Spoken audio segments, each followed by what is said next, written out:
Welcome to the Real Film Nerds Podcast. Happy Oscarheimer week, everyone. For those of you who do not know, the Academy Awards were this past Sunday, and Oppenheimer fucking cleaned house, to put it mildly. But anyways, we will get into that later on for Real Film Nerds Podcast, episode number 364, The Zone of Interest, another Academy Award nominated Best Picture Film Movie Catch-Up Podcast thingamabobber. With me as always, my good buddy, co-host, yes, Lisa. Mike is my co-host.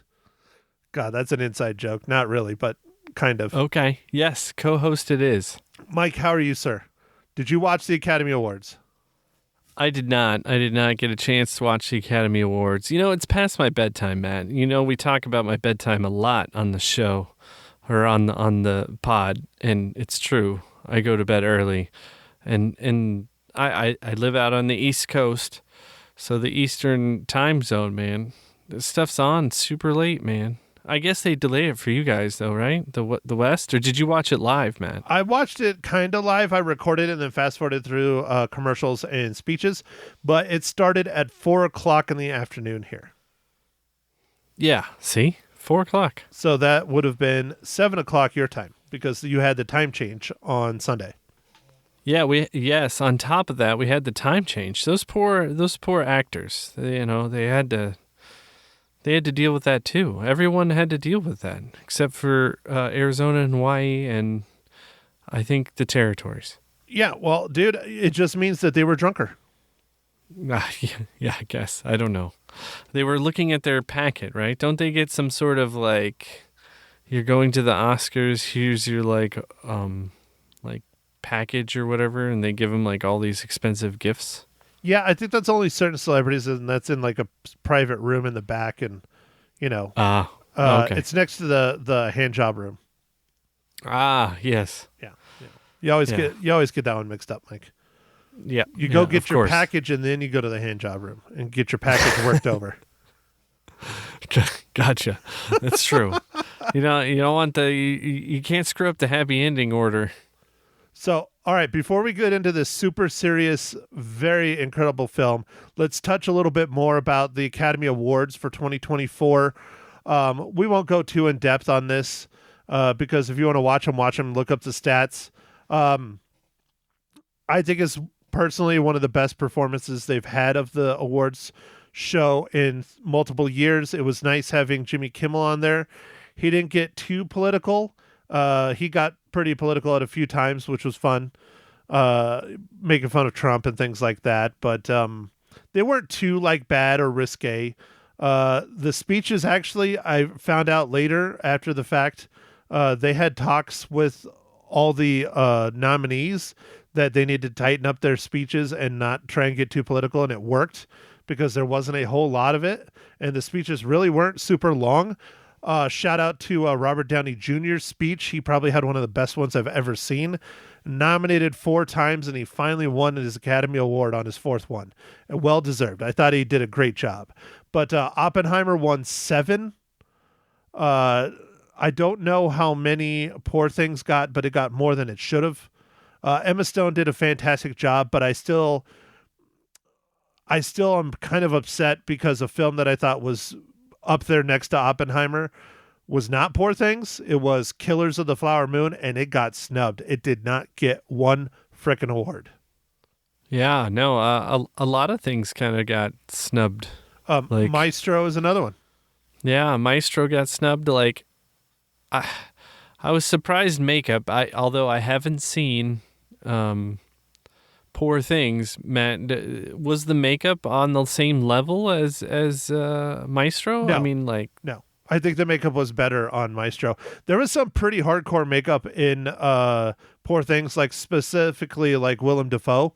His makeup was pretty difficult. But outside of that, I wouldn't say there was anything super hardcore. I think Maestro probably should have had it just for the giant fake nose that didn't look that fake, but everybody talked about it. One, I had to say, I loved Oppenheimer all around. I really like that movie, But as far as it winning for cinematography, it was good. I'm not saying it was bad. It was very good, but I don't think it was the best cinematography of the year. Not at all. Which movie would you have given best cinematography to? Dude, honestly, I mean, either Maestro or Poor Things. I know that's a loaded one because I'm not a huge fan of Poor Things at all, really. But everything about that film was excellent other than the story. Yeah, you said you hated the story. I'm gonna try and watch it, man. It's on Hulu. I just haven't had a chance. Yeah, not to keep stammering, but I was thinking maybe we should hold off a little bit. Although I really don't want my mom to watch it. Like I really don't. Like I wouldn't mind doing it for the podcast, but I really don't want her to watch it. So maybe you should watch it and we'll just talk about it on our own, just kind of for the heck of it. But what do you think about American Fiction, man? Tucson, I'm not born, but a Tucson raised journalist winning a best adapted screenplay for American Fiction. Dude, that was great. That was great. I didn't know if it... Dude, I really liked that movie. It was very good. Really good. Very good. It was very good. Well, 2023, honestly, I don't know your opinions, Mike, but 2023 has been one of the better film years we've had in a while. I mean, out of the 10 Best Picture nominees, I've seen 8 of them, and I think I've given at least 4 or 5 of them 4.5s. And I never give 4.5s or higher.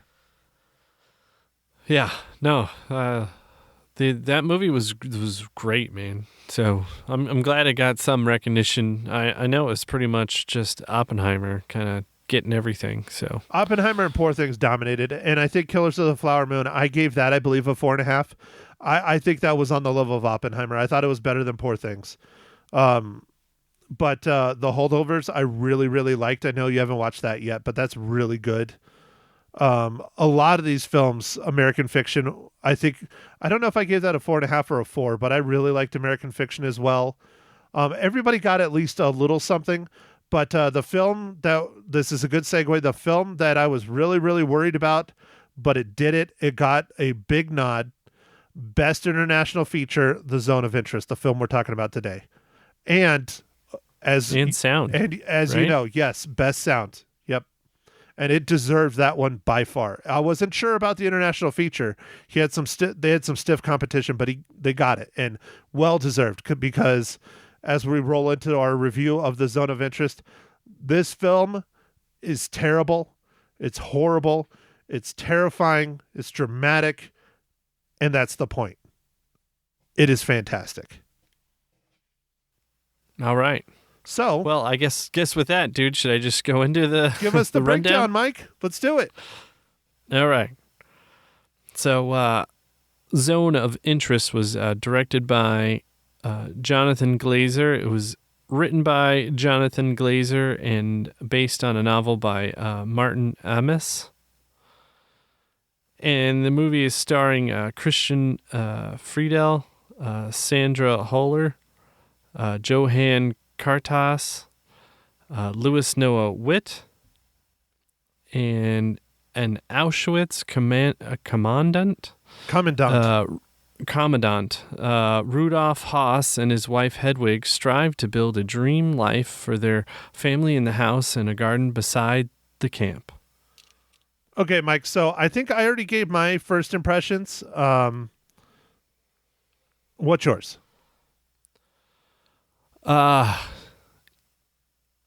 It's a really good movie, man. It's moving, and it's interesting, the approach that was taken. Okay. I think this movie is absolutely incredible and terrible at the same time, because movies like this have to exist, and that's sad. But if we don't learn from our past, we are doomed to repeat it. And that was one of the points of Jonathan Glazer's speech last night when he accepted the award for International Feature Film. This movie is frightening because, as you probably should know by now, people have talked about it since the movie came out. I think it came out in December, but its wide release was February of this year. So, a couple weeks ago was its wide release across the U.S.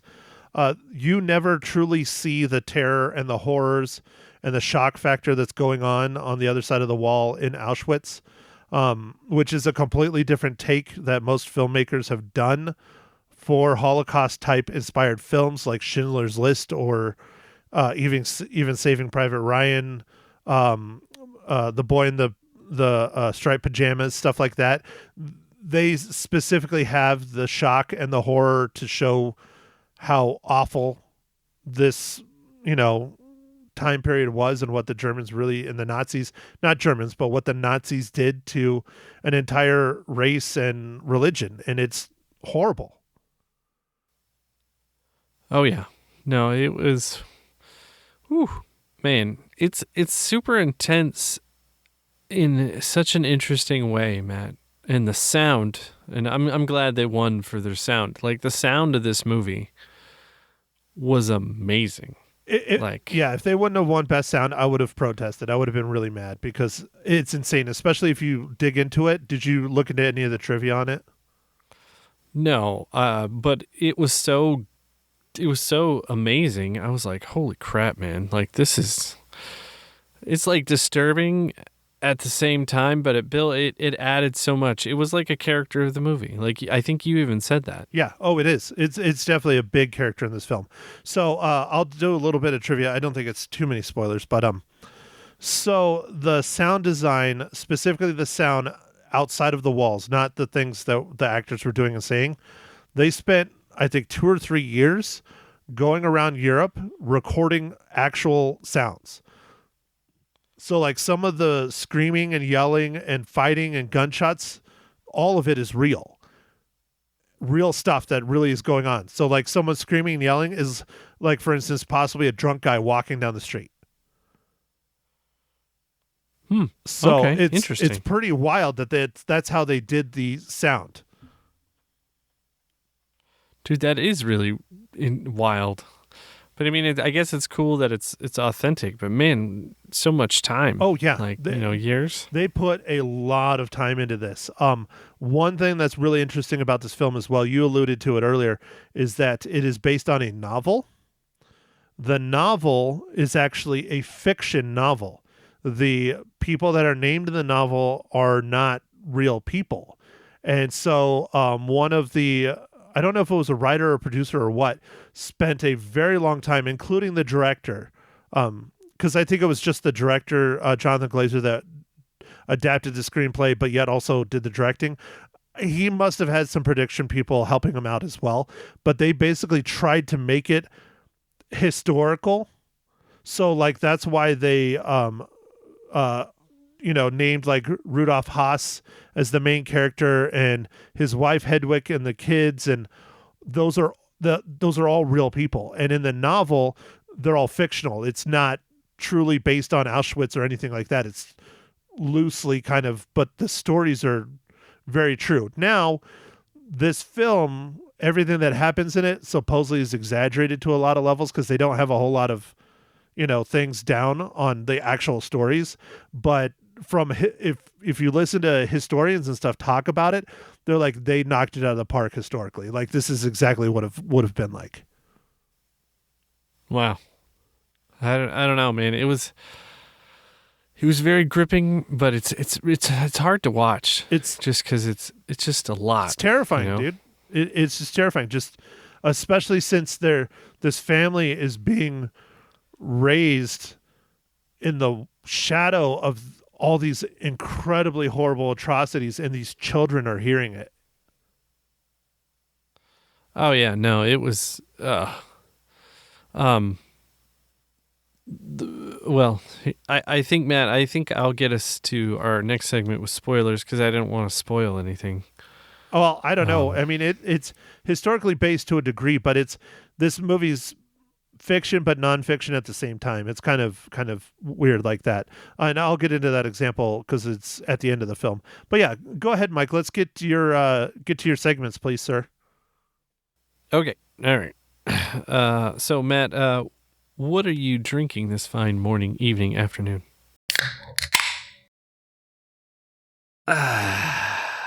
Well, Mike, I have a couple more of these left in the fridge, and I keep burping. God, this is why I got to stop doing What Are You Drinking? Because I keep burping and not wanting to do it in the mic. But I have a couple more of these. I like this. This is a good beer, and I don't want to drink them too fast. But Huss Brewing Company, I'm drinking another one of their Papaco Blueberry Wheat beers. It's not an ale. It just says Blueberry Wheat. Nice, dude. Well, I'm drinking one of those India Pale Ales, IPAs. Did you like that GIF I sent you the other day about that? Yeah, That was pretty yeah, funny, it was right? Funny, dude. Yeah. So it's called Juicy Monkey Hazy Imperial IPA, and it's from Victory Brewing. Sounds dirty. Juicy Monkey. Hey, Thought that you were going to say that's what she said. nope, Okay. I'm just gonna leave it. All righty. Very good, Mike. Moving on. Yep, moving on. It's hard to have humor in a podcast about the Holocaust. So, moving on. Mike, what? Speaking of humor, God, I did not set that up very well. No, you didn't. That's horrible. Absolutely horrible. Mike, what is this week's hopefully not topic related dad joke? I got dad jokes. I don't think they understand though. Gotta think I'm funny. Other people never laugh though. Dad jokes. Yeah, no, I decided that it wouldn't be worthwhile to try and figure one out for the current topic of this movie. So, here is our dad joke. Why did the Scarecrow win an award? Because he was just outstanding in the field. I don't. He was the best in his Yes. field. There Yeah, you I go, got dude. it. You got I it. got it. I put 2 and 2 together. So he's the best in his field. Yeah. I'm gonna write that down. That's gonna be one of our topics for today. Matt wins at dad jokes. Matt wins dad joke. All right. Got it. Good job, dude. So, all right, Mike, I know this next one was difficult, and luckily I was here to save the day. But, Mike, how does this foreign film, The Zone of Interest, relate to the Marvel Cinematic Universe?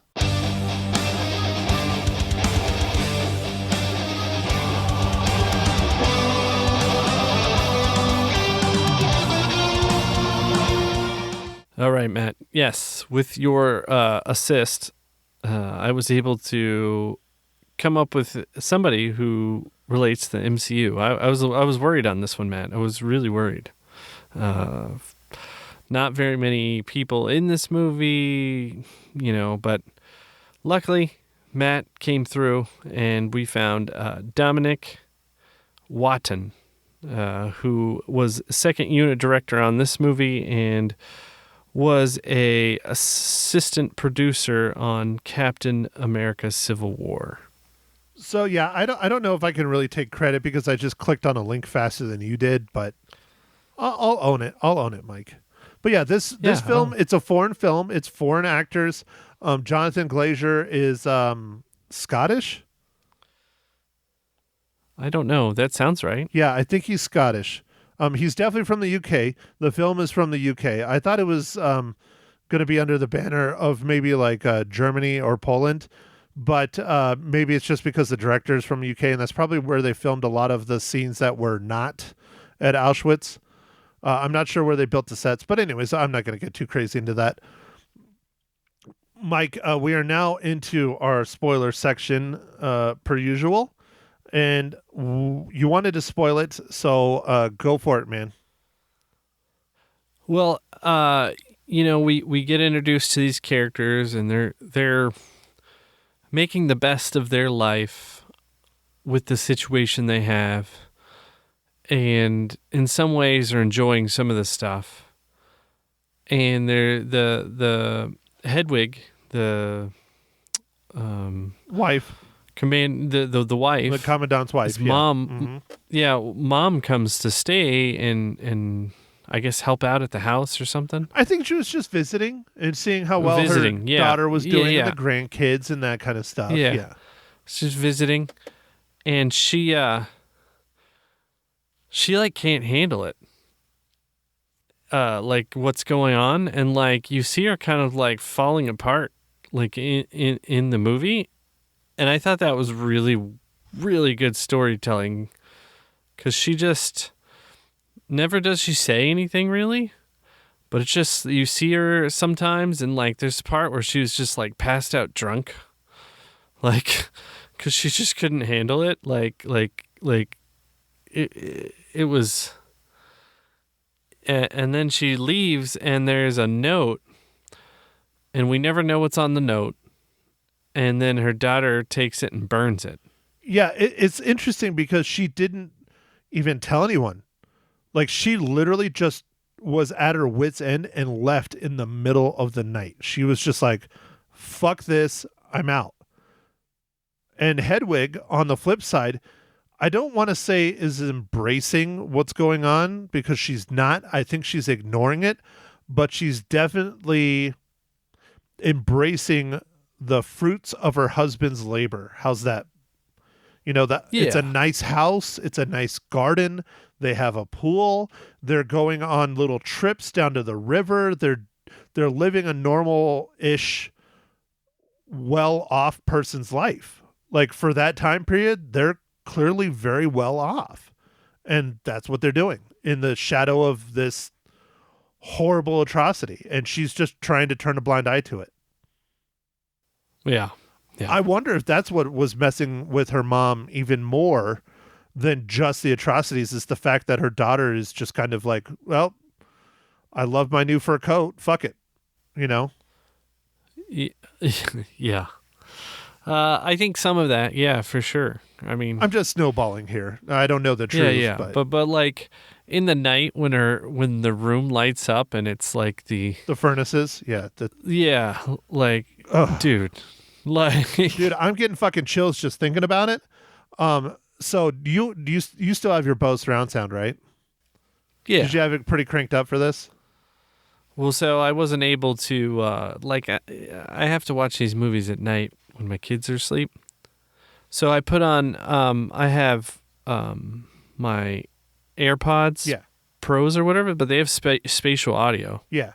Oh, yeah, dude. No, a good set of headphones. If you can't, just to throw this out there, not to get too much off topic, but if you can't afford like a decent surround sound system, because that's the best way to go. Mine's nothing fancy. Mine's only a few $100, but it's enough. It works decently. It's no Dolby Atmos yet. I'll get there. But if you can't afford like a really great or even mediocre sound system, a good set of headphones, truly a good set of headphones, over the ear, in the ear, sound pods, whatever, if you can get them hooked up to your TV, DVD player, whatever you're watching stuff on, it's a great substitute. It really is. Yeah, no, it's worked out well since the kids have been born. A lot of times if I'm watching stuff late and I want to watch it like at sound levels I would like, I have to watch it on, like some other device, essentially, so. Well, and this is a film that you got to have the best sound. You got to. I kind of wish I would have gone to the theaters for this one now, but I think my surround sound did a pretty gosh darn good job, because the whole time, I have a decent subwoofer. It's not like $10,000 or anything crazy. It's decent. It came with the system, but the constant low rumble through the entire film, I mean, it gives me chills, dude, thinking about it. It's so fucking eerie, because I had to look it up and confirm my suspicions on what that rumble is supposed to not simulate, represent. Do you know what it is, Mike? No. It's supposed to be the ovens. Oh, man. That's how they just never turn them off. They're on 24 hours a day, 7 days a week, and that's why you hear it in every single freaking shot. And it's terrifying. Yeah. No, I mean, most of the sound stuff was like, I was like, man.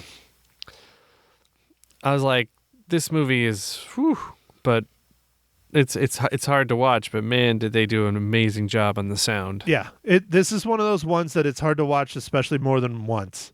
It's very good. It's very, very well done. And we talked about this earlier, but, so, okay. Let me bring the ending up, Mike.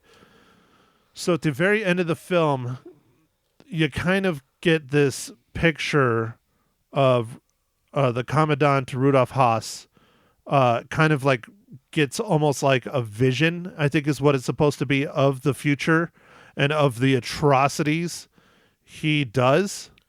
And that's when it cuts to the real Auschwitz and the cleaning crew that's going through Auschwitz, just preparing the museum for the next day's guests. And that really, really just, I don't know. It just really kind of sets home how this is not fake. Like, this really fucking happened. And that just makes it even worse. Yeah, the only thing that I thought was a little bit odd about that was it cuts back to him. Yeah, well, I think it's supposed to be his vision. Now, I don't think it's supposed to be, obviously it's not real life. People can't see into the future.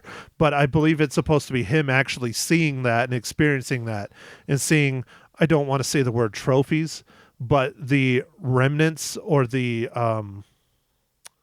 proof, I guess, of what he did that's left over in our current time. Makes sense? Yeah. Okay. I don't know. But, like, he was also, like, coughing, like... I think he was starting to have effects of living right next to all that, like in the ash and like, I don't know. Yeah. I don't know. Yeah. Maybe that's what it was. I'm not sure. Like, thinking about it in a very like, I don't know, scientific way, it wouldn't be very good to be next to that place for very long. No, and they're living there and they're raising children there. Yeah. Yeah. Like, I feel like all kinds of cancery things would be happening. Oh, I'm sure. But one thing that I do know, and this is tough. This is going to be tough to hear. The end of the film, they're talking about how he was going to be transferred out of Auschwitz and be like the commandant or like the commander of like all the camps. But they don't do it because they have 700,000 Hungarian Jews on their way to Auschwitz. Right? You remember that part? Yeah. At the end? Yeah. That's when he has the big meeting, right? With all those other guys? It's with the big meeting, and it's after that. Because they were going to transfer him, and I don't think they did. I don't know historically. I'd have to look it up. But I do know this historically. The 700,000, that was true. They really did that. Guess how many of them they got through? And this is very unsettling.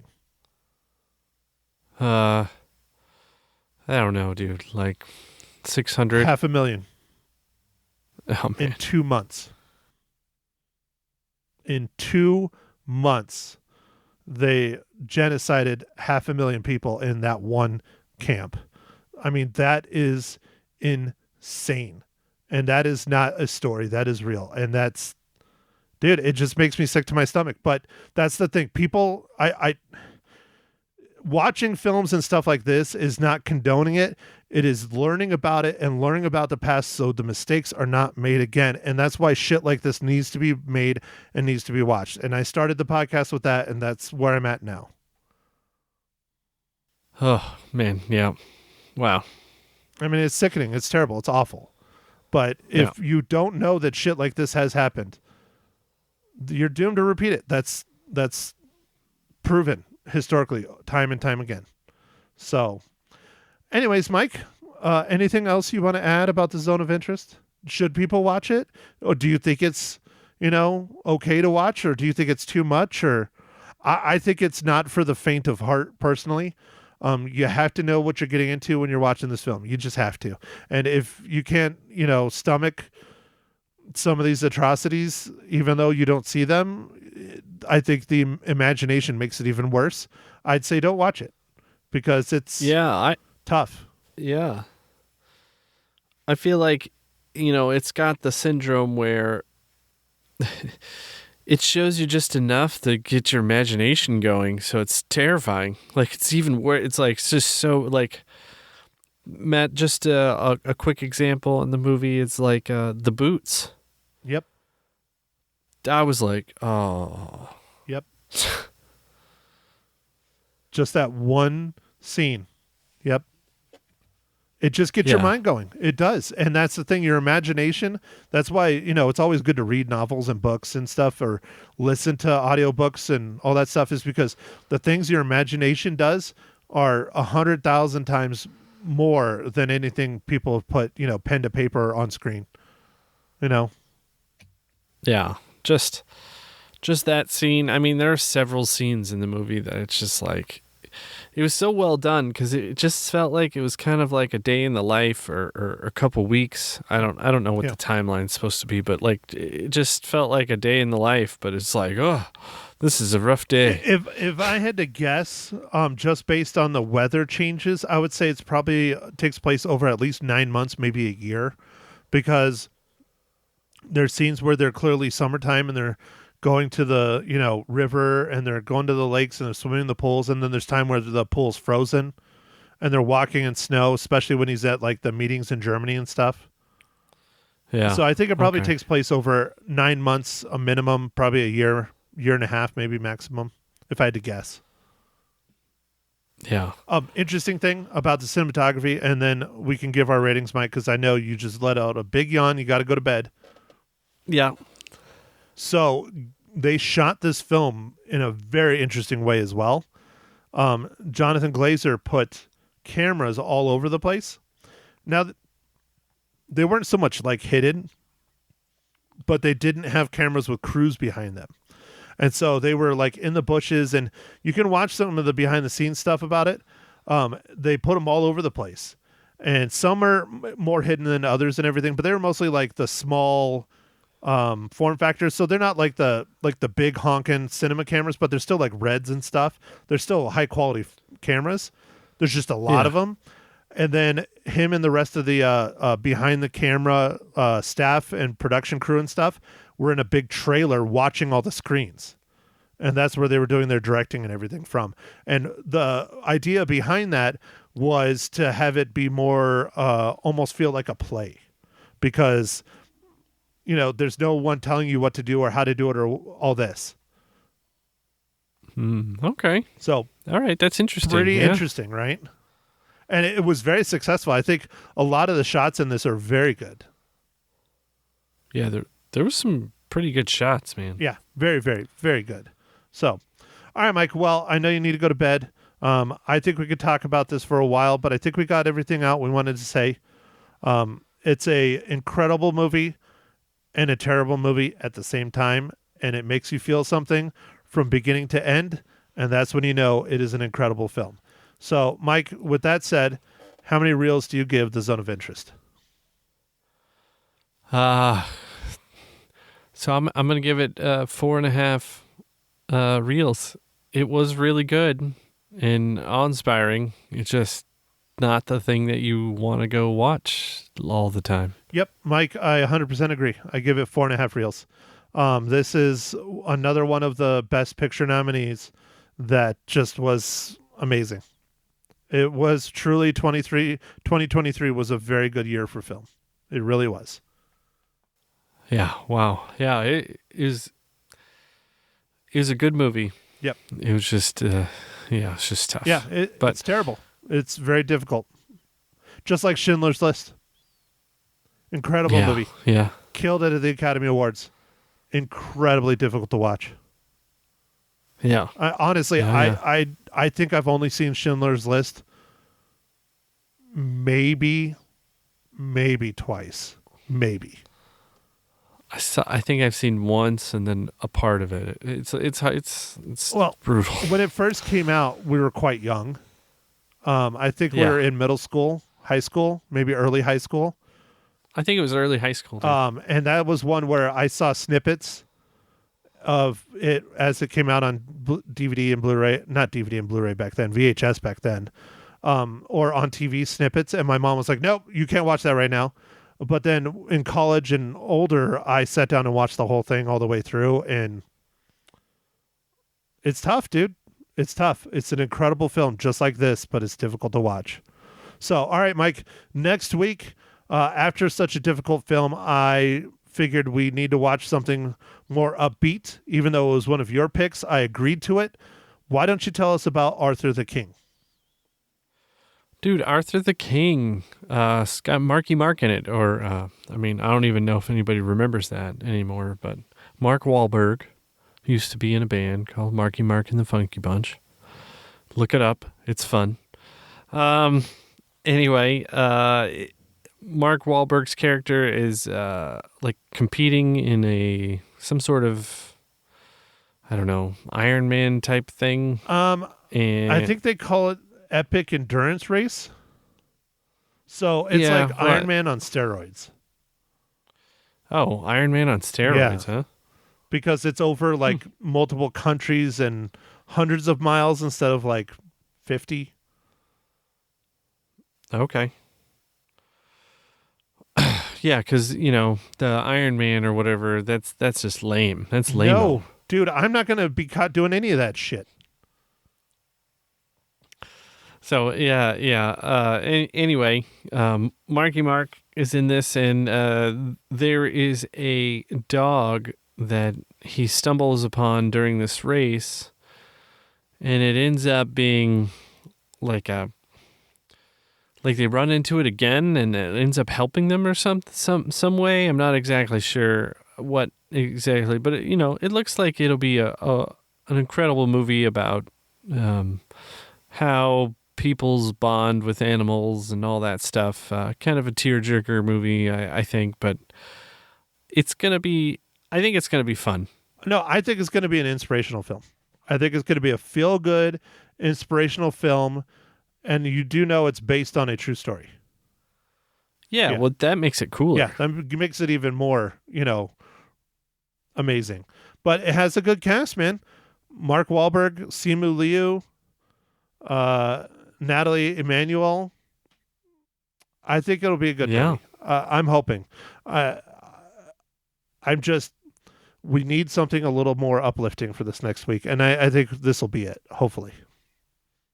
Yeah. I think the other movie I gave you a choice, though, Matt, looked extremely depressing. So probably this was the better choice. Yeah, the other film, it looks really good. I'll be honest with you. I don't think my mom's getting at her theater, and I'm afraid for her to watch it because of its topic.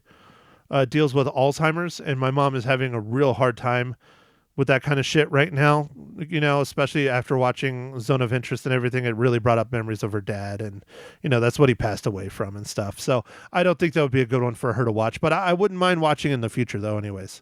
But Mike, I'm excited. I know what we're going to do for the week after, and we will have to talk about that. It's not going to be a theater movie. It's a movie I've been really looking forward to though, but we'll talk about that next week's pod. Okay. All right. We'll hold it back, man. Hold it back. Simmer down. Yes, sir. It'll be good. It'll be fun. Okay. All right. So, with that, I think thanks for listening, everybody, on this Oskenheimer pod, right? Oskerheimer, right? yeah. Yeah, Oskerheimer. Yeah, that's a good one, dude. Good. Good job, man. Thanks for listening, everybody, and make sure to follow us on the socials, Facebook, Instagram, Twitter, or X, whatever it's called. And we'll catch you on the next pod. Thanks for listening. Thank you for listening to The Real Film Nerds. Now don't forget to follow us on Facebook, Twitter, and Instagram at Real Film Nerds. Now go out and catch a movie.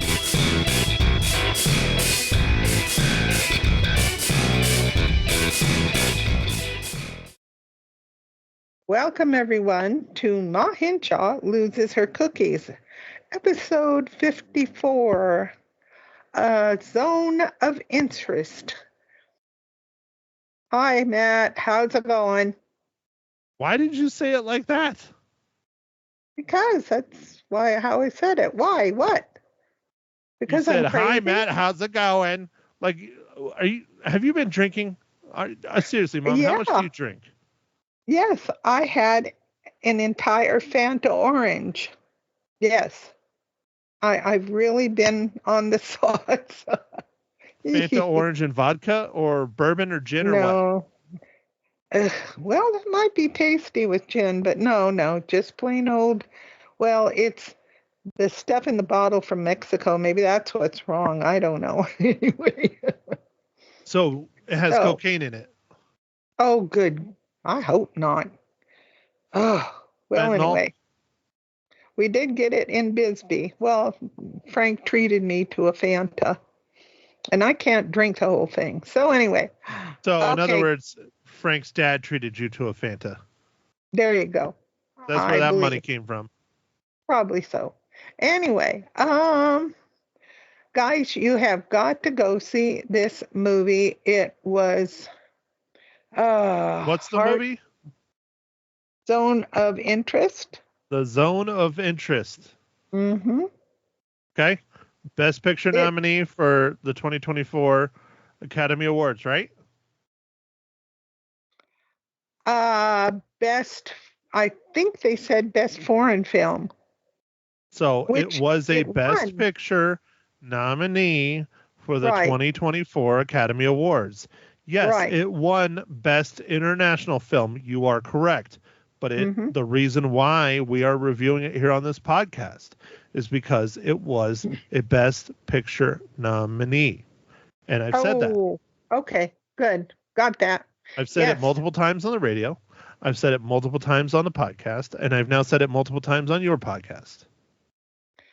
Now, the one interesting thing about it is in all German.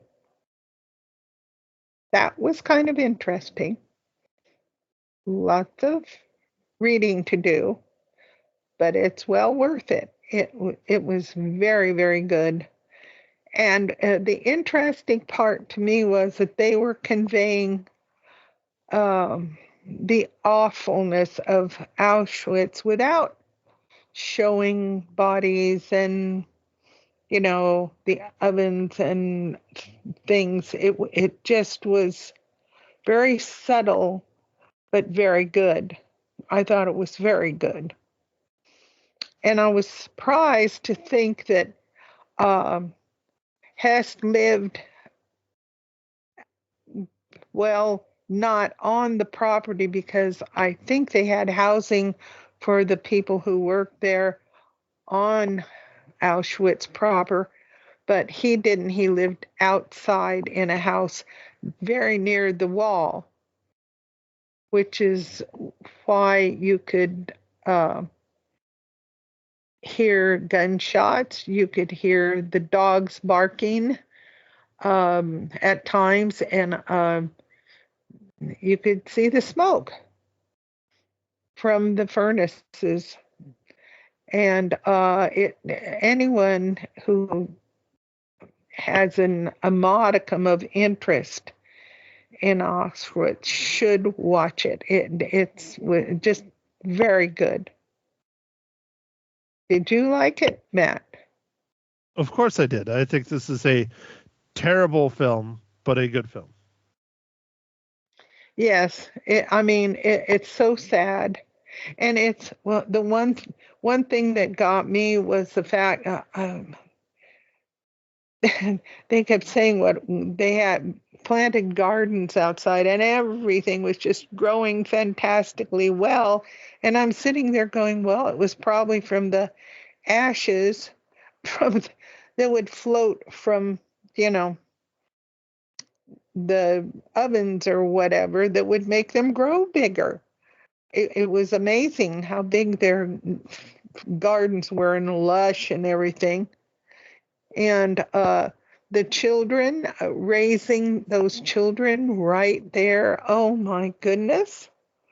I mean, the smaller children probably didn't really understand, but I know that one daughter, Sophie, I believe she understood, because she tried to throw apples or push them through the wall to give them to the people until, you know, things got, nope, you can't do that anymore, because the people would get shot for going and grabbing the stuff. But anyway, and I thought it was very interesting how the little boy would look out the window when the ovens were going, and there was this red glow. Very interesting photography there. The house itself really captured the feelings of houses back then. They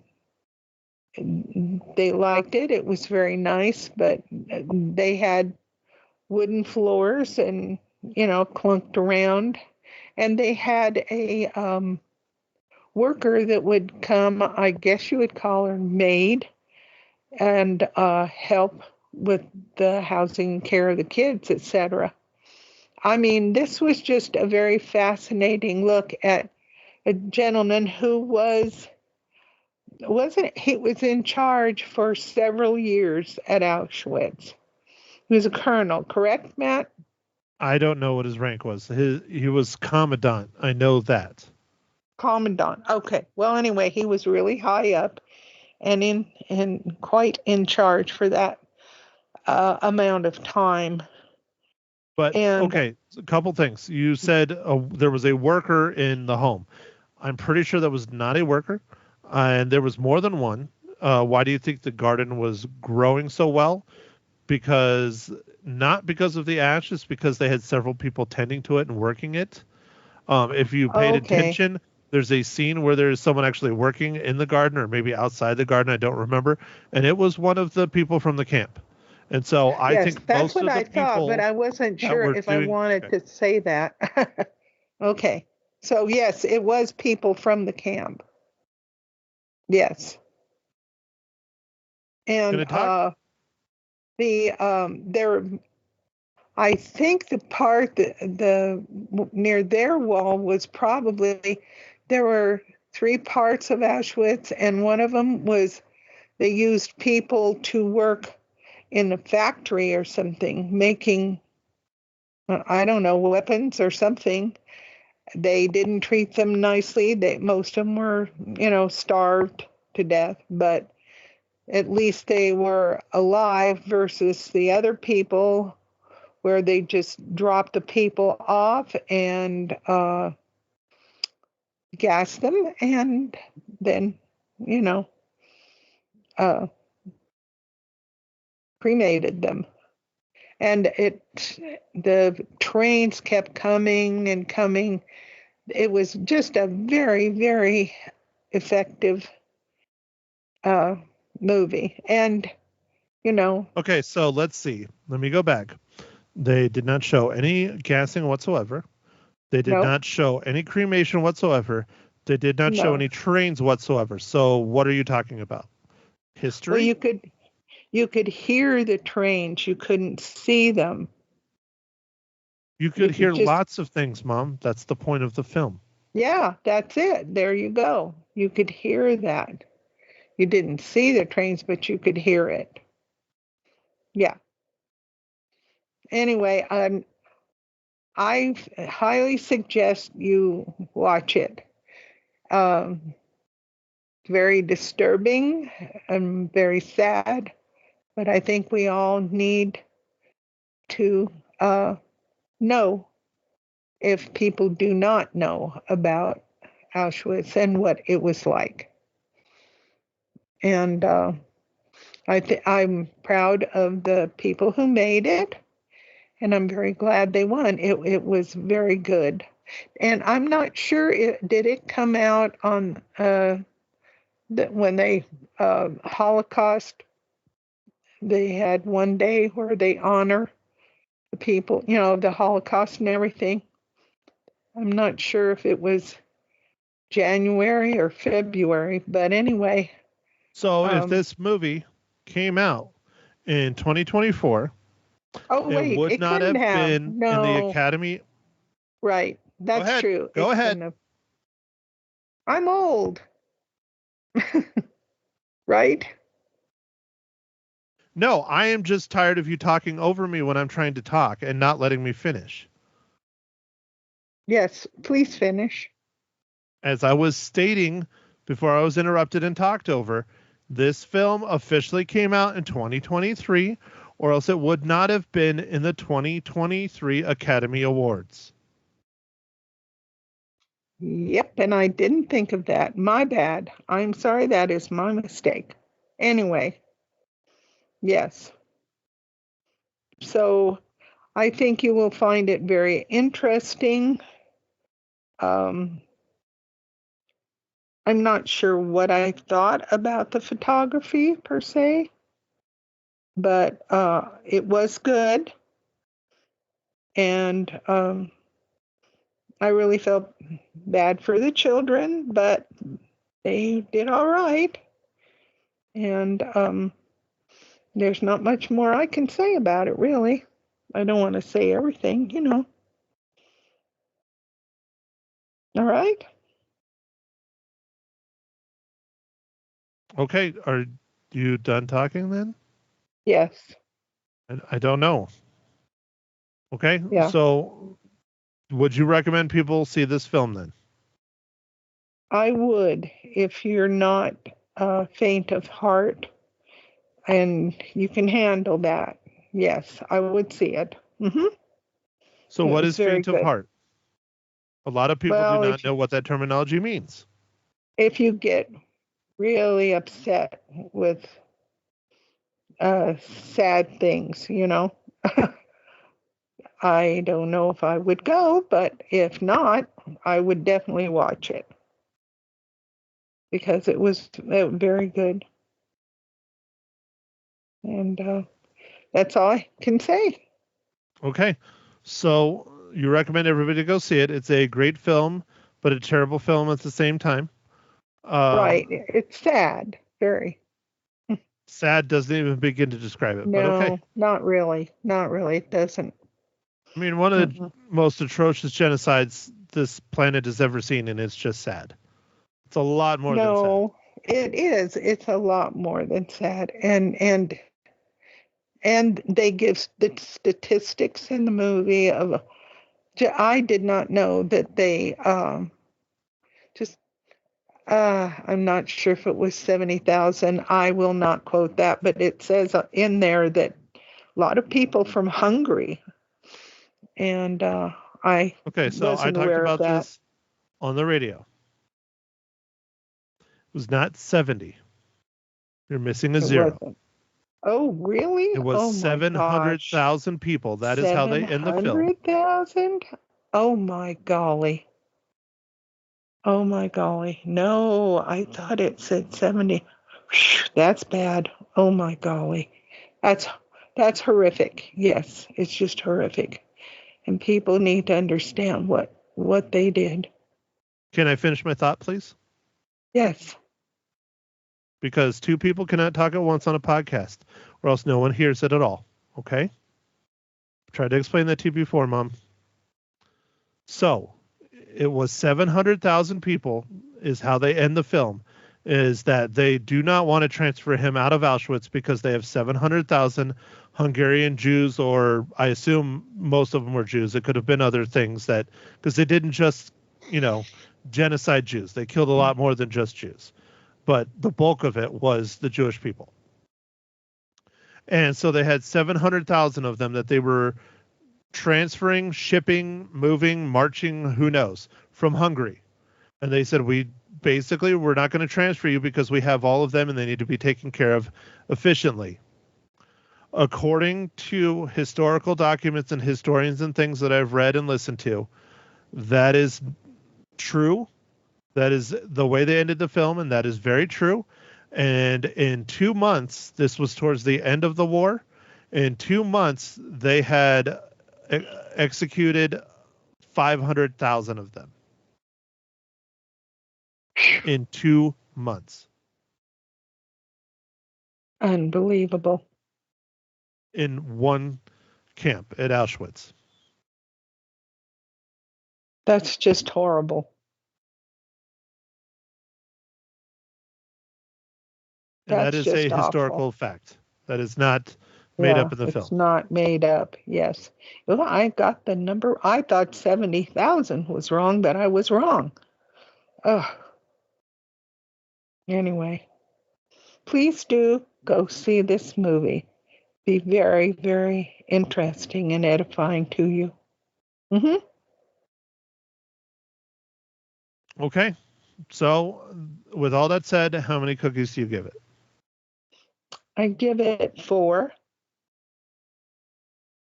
Or did I give it 4.5? I'm not positive. I might have given it 4.5. Well, if Yeah. you were using the app that I asked you to use, you would know because you could look it up. Oh, that's true. But anyway, in there, 4 or 4.5. Okay, Well, which one is it? You need to make a definitive decision. 4.5. 4.5. I believe I did 4.5. Yeah. This is your podcast. Okay. You can do what you want. Okay. So 4.5. Anyway. Mm-hmm. Okay. So then next Okay. week, we're talking about the movie Arthur the King, right? Right. You're going to go see that in the theaters with Michael or Dad? Probably Dad, because Michael's been working quite a bit. But I'm going, and I'm looking forward to it. I think it will be good. I hope it's good. Okay? All right. All Anything else righty. you want to add about the zone of interest? No, I don't think I better. You don't Okay. think you better or you don't want to? There's two different things. Well, I don't want to give away everything, in the movie. I think I've covered enough. Now you need to go see it. There you go. Well, it's your podcast, Mom. You need to make the decision if Mhm. you're done talking or not.